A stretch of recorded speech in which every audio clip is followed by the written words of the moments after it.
Hi and welcome to the vlog. So this is it. It's now late July and we've made all the necessary arrangements and we're ready to tackle the Severn Estuary from Bristol all the way up to Sharpness.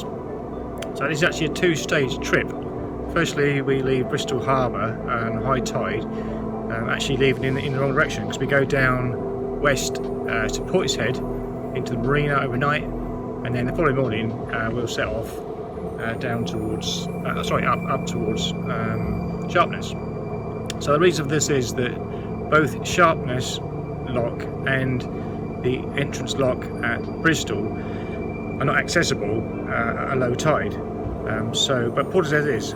So if we go from Bristol the day before we travel to Sharpness, and we go from Bristol down to Portishead, and we're more there overnight, then we can get out early in the morning on the low tide and arrive at Sharpness when we can actually get into the lock about an hour before high tide.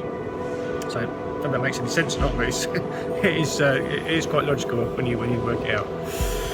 So yeah, so that's how we're going to do it. So in addition to being a two-stage journey, it also has to be undertaken with the weather conditions correct. So that means that the wind direction has to be the same as the tide. The wind speed has to be 12 miles an hour or less in the direction of the tide. Otherwise it'd be too uncomfortable for us in our narrowboat, which has got a flat bottom. So yes, it's very important to look at the weather and have a weather window available that's going to be safe and comfortable to do with the boat. So those certain arrangements we had to make before making the journey were fourfold. Firstly, we had to book a pilot to navigate us up the difficult waters on the Severn. We used Gloucester Pilots for this. They're excellent, they're very informative and gave us lots of advice on what to do. As you can see from the map, there are many sandbanks, sunken islands to meander around on the estuary, as well as lots of eddies, whirlpools and undercurrents that can catch you out on a vessel and turn you off course. So for this reason it's best to have a pilot. It's not a legal requirement for a boat of our size, but for our own peace of mind we decided that we would do that. They've got extensive local knowledge of the waters, and they carry a VHF radio, which is a requirement for being out on the open waters, so it made sense to use them. Secondly, we had to confirm with our insurers that we were okay to be insured by them on this journey, and yeah, that turned out to be okay. We were insured on both legs. We didn't actually need to have a pilot to do that. As far as they were concerned, we could do it without a pilot, but we were covered, so that was the main thing. Thirdly, we had to have our fuel cleaned. This is necessary as on the choppy open waters, any debris at the bottom of the tank can get chucked up through, pumped into the injectors, which could cause a stoppage of the engine, and that's the last thing really will happen on open waters. The fuel cleaning involved having our diesel pumped out of the tank through a three-stage filtration system and then being pressure fed back into the tank. The reason it's pressure fed back into the tank is that when it does that, it disturbs any sediment that can be at the bottom of the tank, and that then gets churned up through the fuel and then gets filtered out by the three-stage filtration system. This was done about 8 or 9 times. It took about 2 hours to do. We used a guy, Joe, from JC Mobile Fuel Polishing Services from Devices.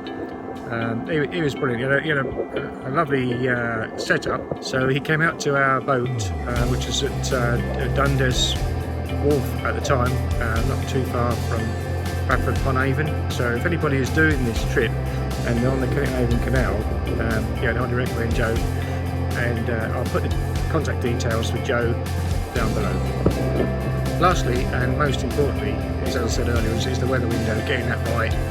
It turned out that there was one day which was ideal for us. The tides were good, they weren't too high, too fierce. The weather looked pretty good, so it was all fixed to go out on 23rd of July, this is 2020.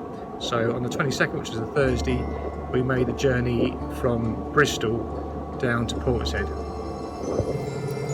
So the weather is good, and we set off from Cumberland Basin in Bristol Harbour with our mascot ready attached to the front, and here we're just heading underneath the road bridge and going into the entrance lock. We're going to be accompanied on this trip by Graham on his wide beam, the three of us, and he also has a pilot with him. So Graham has kindly allowed us to tag along behind him, so we can follow in the course of his pilot. We were advised by Gloucester Pilots that we wouldn't need a pilot for this trip, so we were quite happy to do it without a pilot, but it just gave us a little bit of peace of mind following Graham.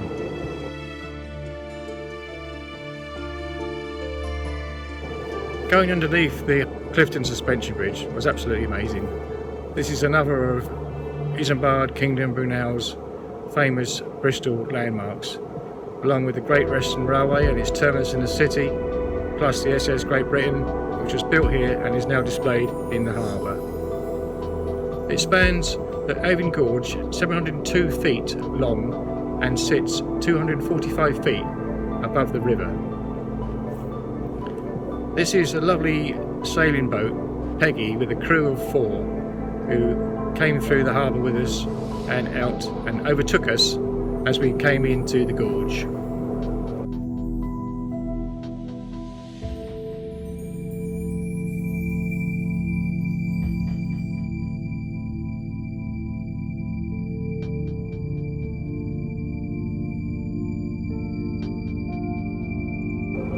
The gorge itself is spectacular from the river, with the rocks rising sharply from the river banks to a height of 300 foot, with a few houses perched on the rocks. It's around 1.5 miles long on its journey out to the Severn Estuary.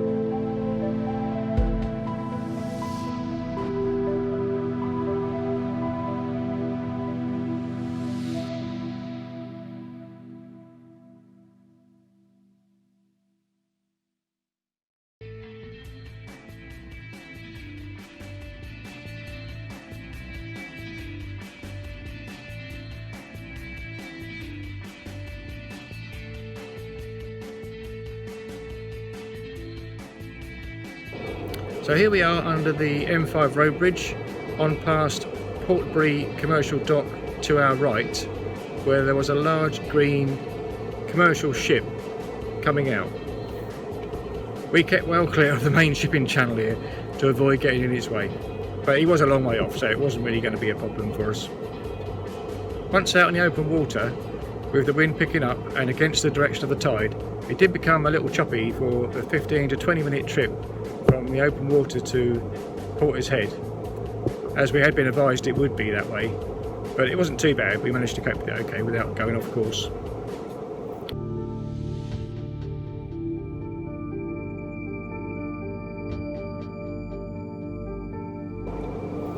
Once we were sheltered by the harbour wall, things calmed down a lot.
The following morning, we left Portishead Marina at the first lock operation, which was about 7:15 in the morning.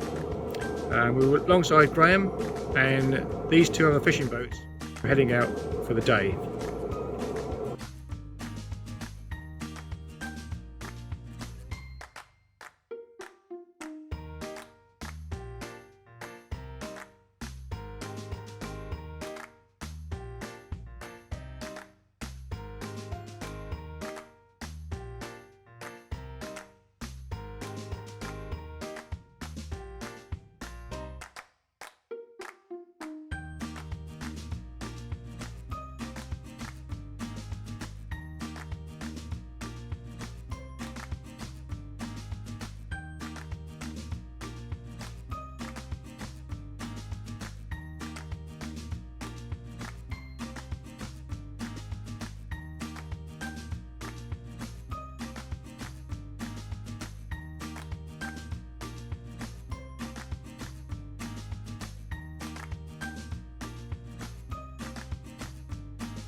We crossed the main shipping channel as quickly as possible and headed towards the M4 road bridge in the distance.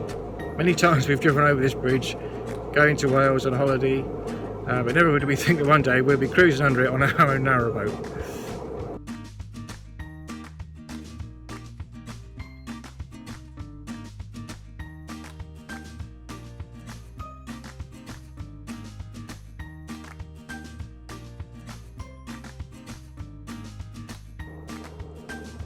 Just past the bridge we officially exit the estuary and enter the River Severn. Just here is what is known as the Chutes Channel, which has some very fierce currents, and you can see in this footage that Graham kindly shot for us that we do appear to be going sideways in that current.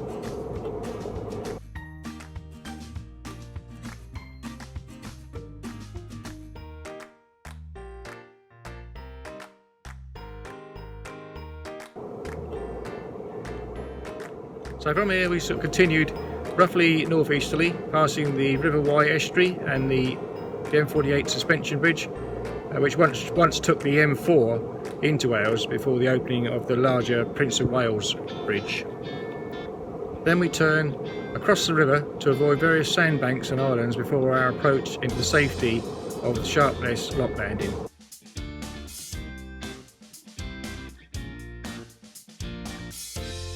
Unfortunately, I didn't film the entrance into the lock, but it was quite scary. Our pilot Charles did say that he was going to head for the nearest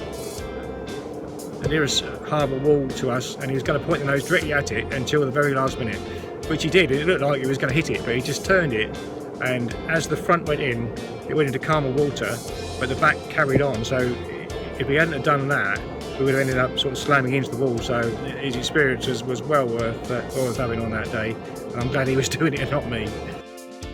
We are now rising up in Sharpness lock.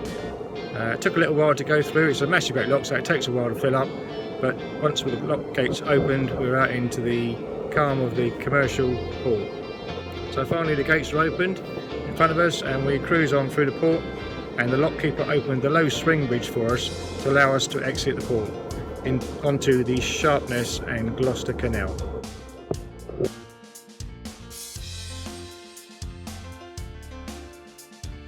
It would have been amazing to have shared this lock with one of those massive ships that come through here, but luckily for us on this day, it was just us, Graham, and one other small pleasure craft.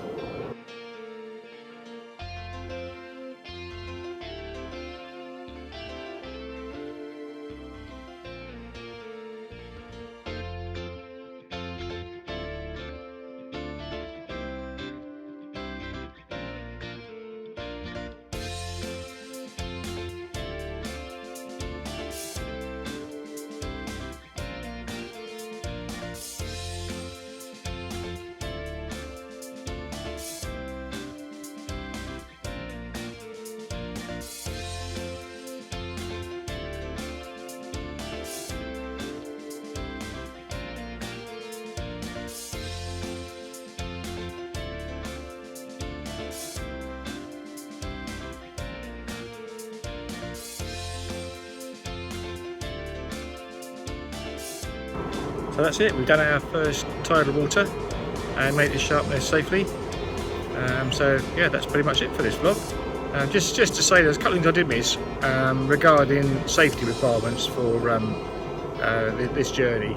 You definitely need to have an anchor with a sufficient length chain and rope, so that if in an emergency you could drop it and it'll reach the seabed, and you'd be able to anchor safely and securely. Also, you really need life jackets. We've got 4 on board, and yeah, you want to wear them on a trip like this. So there's a few safety things to look at. I mean, if you were interested in doing it, there's loads of information online. Most of it's very good. Bristol Harbour Authority, Gloucester Pilots, they've both got really good information to follow if you're going to do this trip. So yeah, that's the first of our tidal waters done. There's quite a few more to do, and we've really enjoyed it, and we recommend it to anybody who was down this way. If you wanted to do an alternative to going back to Reading on the Kent and Avon, coming out of Bristol down to Portishead and up to Sharpness is a really good alternative, and very exciting to do. So thanks very much for watching, and the next video will be the Gloucester and Sharpness Canal.